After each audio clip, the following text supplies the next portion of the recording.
तो हेलो बच्चों, कैसे हैं आप लोग? आशा करते होंगे मस्त होंगे, स्वस्थ होंगे और अपने अपने पढ़ाई में व्यस्त होंगे। तो कमेंट में बताइए कि कैसा चल रहा है आपका क्लास 8 का प्रिपरेशन, कैसा तैयारी कर रहे हैं जो आप शानदार प्रदर्शन करने वाले हैं 2027 में। तो बच्चों, पिछले पिछले वीडियो हम लोग पढ़ा था क्लास 8 की कोशिका बुक से। जो किस कोशिका मेरा चैप्टर था, जो क्लास 8 का विज्ञान बुक था, जिसमें हमने कोशिका के बारे में पढ़ा था और कोशिका का खोज किसने किया था। तो एक बार आप याद कर लीजिए, इमेजिनेशन कर लीजिए आंख बंद करके, जो हमने क्या क्या पढ़ा था।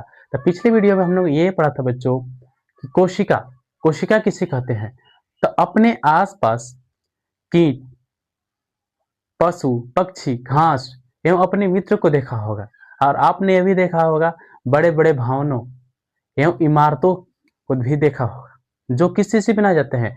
ईंटों से। ईंटों को एक दूसरे से जोड़कर बनाया जाता है। उसी प्रकार सजीवों में भी या निर्जीवों में भी ऐसे ही होता है। कई लाख कई करोड़ कोशिका मिलकर ही, कोशिका के ऊपर कोशिका संगठित होकर ही पदार्थ का सॉरी कोशिका के ऊपर कोशिका संगठित होकर ही किसी चीज का निर्माण होता है। तो हमने पिछला वीडियो में यह भी पढ़ा था बच्चों कि कोशिका का खोज किसने किया। तो सर्वप्रथम रॉबर्ट हुक ने 1665 ईस्वी में मृत कोशिका का खोज साधारण सूक्ष्मदर्शी द्वारा किया था। और पिछले वीडियो में हमने यही पढ़ा था कि जब उन्होंने सूक्ष्मदर्शी से देखा तो उन्हें देखा जो छोटे छोटे कोष्ठ दिखा दिए, एक कमरा के आकार का, जो जोड़ एक दूसरे का जोड़कर बनाए गए थे और हर कोष्ठक एक दूसरे से विभाजित हो रहे थे। तो आज हम लोग पढ़ेंगे कि जीवित कोशिका का खोज किसने किया था। और बच्चों, उम्मीद करता हूं कि पेन और कॉपी अपने साथ लेके बैठे होंगे और जैसे हम बोलें लिखवाएं, आप लोग नोट करते चलिए ताकि आगे चल के कोई परेशानी ना हो। आप ये मत सोचिए कि एक बार हम वीडियो देखेंगे और नोट फाइनल हो जाएगा। ऐसे दिमाग पे ज्यादा बोझ आ जाता है और फिर आप नोट करना बंद कर देते हैं।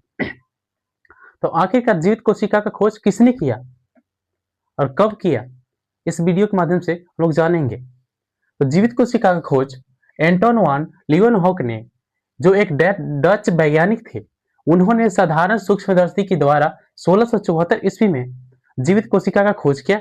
उन्होंने किस चीज में देखा जीवित कोशिका? शैवाल, प्रोटोजोआ, बैक्टीरिया इत्यादि में सर्वप्रथम सबसे पहले जीवित कोशिका को देखा। एंटोन वान लीeuwenhoek, जो एक डच वैज्ञानिक से 1674 ईस्वी में जीवित कोशिका को देखा। किस में देखा? शैवाल, प्रोटोजोआ, बैक्टीरिया में देखा। मृत कोशिका खोज किसने किया था? रॉबर्ट हुक ने। कब किया था? 1665 ईस्वी में। जीवित कोशिका खोज किसने किया?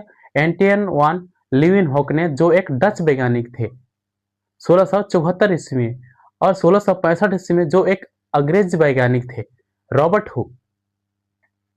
आइए एक क्रियाकलाप की मदद से हम समझाएंगे कि कैसे एक दूसरा कोशिका एक दूसरे के ऊपर संगठित होकर किसी चीज का निर्माण करते हैं, यार कैसे उन्होंने देखा।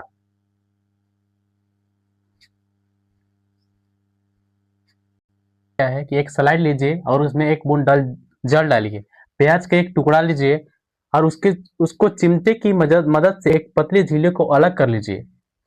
झिल्ली को ब्लेड की मदद से अलग अलग टुकड़ों में काट लीजिए। और क्या कीजिए, झिल्ली को ब्लेड की मदद से अलग अलग टुकड़ों में काट लीजिए। फिर उसके ऊपर एक कवर स्लिप लगा दीजिए। अब इस स्लाइड को सूक्ष्मदर्शी के माध्यम से देखिए क्या दिखता है। जब आप सूक्ष्मदर्शी के माध्यम से देखेंगे बच्चों, तो दिखाई देगा उसमें ईंटों का आकार के जो कटा हुआ स्लाइड है वो ईंटों की तरह दिखाई देगा। जिस प्रकार भवन भवन ईंटों की दीवारें से बनता है, जैसे कि ईंटे के ऊपर ईंटें रखकर बनाई जाती है, उसी प्रकार प्याज की झिल्ली भी कई कोशिकाओं से मिलकर बनी होती है। या प्याज की झिल्ली हो या हमारा शरीर हो या दुनिया में कोई भी चीज हो, या तो निर्जीव हो या सजीव हो, वो कोशिका का संगठन से ही बनता है बच्चों। तो उम्मीद करते होंगे कि आपको समझ में आ गया होगा। तो मिलते हैं हम नेक्स्ट क्लास में, तब तक के लिए जय हिंद, जय भारत, वंदे मातरम।